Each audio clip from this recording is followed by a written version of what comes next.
The robot era starts sooner than you think. People say robots are scary. They say robots will take jobs. They say everything is moving too fast. But the real fear isn't the robot itself. The real fear is what happens when robots arrive before society is ready. Recently, Elon Musk made a clear statement.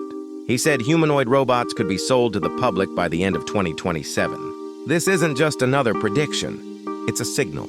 Robots are no longer staying inside factories or labs. They're moving toward becoming products ordinary people can buy. That changes everything.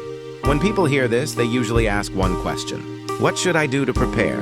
But that question is incomplete. Because this transition isn't just about individuals, it's about systems. When robots enter society at scale, the first things they stress are not emotions. They stress rules, institutions, and responsibility. Who is accountable when a robot makes a mistake? Who defines where humans stop and machines begin? Who protects workers when productivity rises faster than policy? If those questions stay unanswered, robots don't create efficiency, they create confusion. We've seen this before. When cars became affordable, people didn't just tell citizens to get used to driving.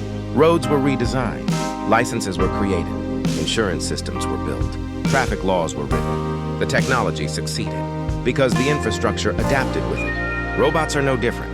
The problem today is not that robots are advancing too fast. The problem is that public systems are moving too slowly. This is not a fight between humans and robots, and it's not a battle between workers and robot companies. It's a coordination problem. Robot companies are doing their job. They're building better machines, but governments, corporations, and public institutions must do their part too.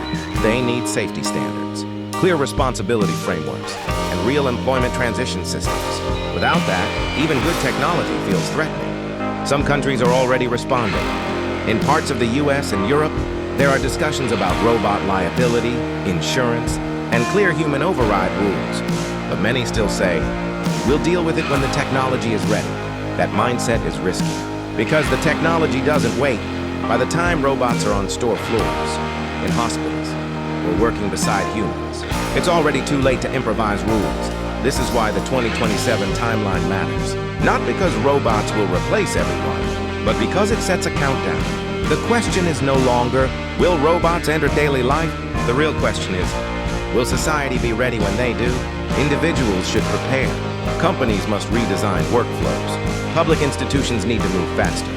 If these three move together, robots remain tools. If they don't, robots become symbols of fear. Not because they are dangerous, but because the transition was unmanaged. Robots aren't the problem. A future that arrives before we're ready is.